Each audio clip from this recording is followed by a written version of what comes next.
Welcome back to Decoding Wisdom. This is episode 21. It's been 21 weeks since I launched Decoding Wisdom. Wow. But you know what time it is now? It's time for another round of 10 lessons in the last 10 weeks. And over the past couple of months, I've been reflecting a lot on conversations I've had, books I've read, moments I've tried to capture, and even just random thoughts that have just stayed with me. And these are the lessons that kept echoing long after the week ended. Some come from guests on the podcast, others come from things I've read, or even my own experience. So let's dive right in, right? The first lesson is that keep going. You just don't know when it'll pop off.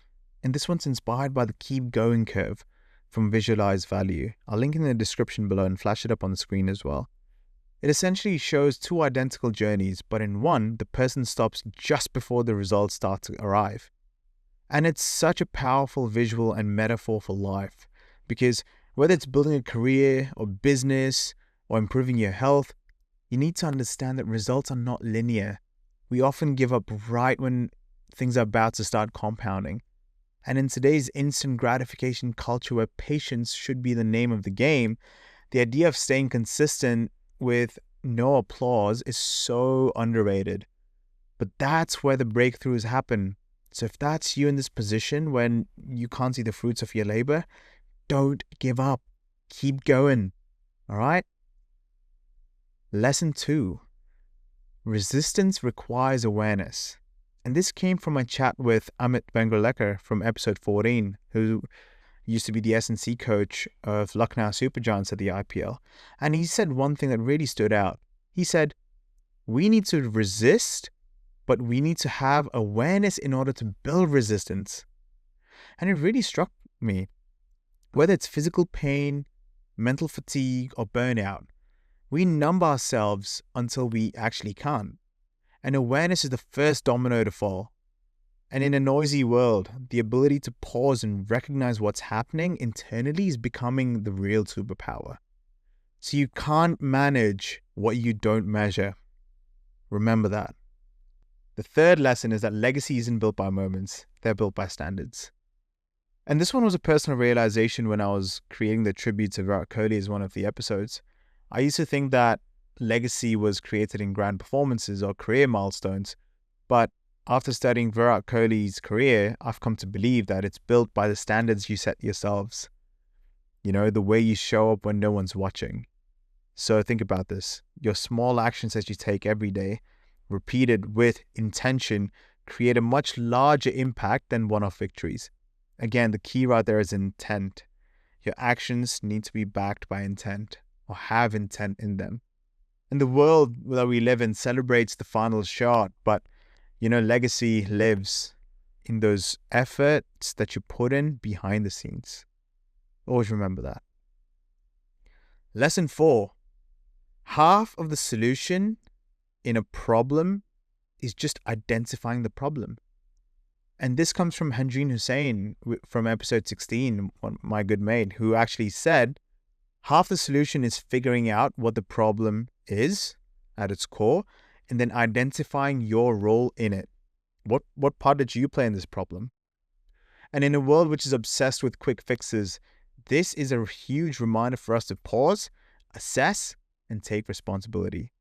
So it's not always about having the right answer, but it's about asking the right question when it matters. Moving on to lesson number 5. You can't succeed without putting yourself out there.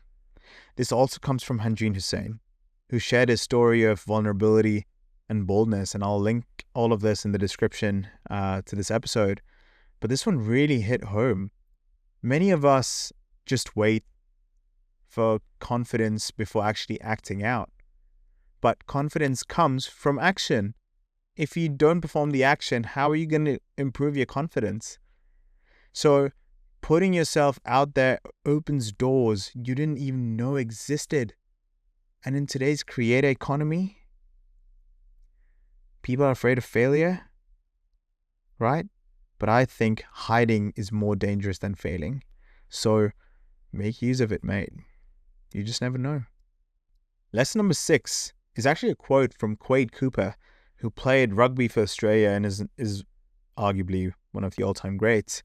And he was hanging up his boots in Japan recently, playing rugby over there, when a journalist asked him, what else would you have liked to have accomplished in Japan? And he just goes, I never want too much and I have a lot, so I can't complain. And it shook me. We live in a world where more is everything. And that's the goal. More money, more likes, more status. But gratitude is something that reframes everything. And contentment doesn't mean complacency. It should mean recognizing how much you already have while still striving for better. And that balance is super rare and super powerful. So, shout out Quade Cooper for that one. That really, really hit home for me. Lesson 7 is actually the formula for greatness. Okay? And this one comes from multiple sources. From Chris Willliamson, the High Performance Podcast, and a few others as well.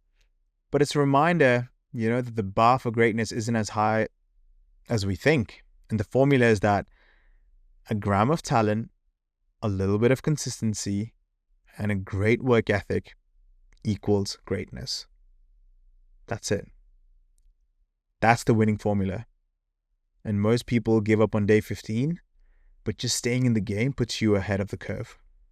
So that's it. That's the lesson right there. Lesson 8 is inaction has a price and it's paid in attention. Now, this one's very, very important for me because we often treat inaction like it's a neutral choice, as if doing nothing comes without consequences. But that's a huge myth. Inaction is a decision we take, one that quietly drains our most valuable asset, which is our attention. And most people think that time is the most precious resource, but it's not. It's actually attention. And you can spend hours doing something, but if your focus is scattered or hijacked, that time is actually lost. Not just in minutes though, but in meaning. And the true cost of inaction isn't just missed opportunities. It's the quiet erosion of focus, energy, and intention. So every moment you hesitate, every decision you delay, your attention drifts. And over time, those drifting moments shape the trajectory of your life. So you need to ask yourself, what are you paying for by standing still? I hope that makes sense to you. Let's move on to lesson 9. Action is the antidote to anxiety. And this one on paper needs no explanation. And it stems from the fact that I've been having a lot of anxiety lately about, the future, a lot of uncertainty, and it's just been eating away. But I realized that no, action is the antidote to anxiety.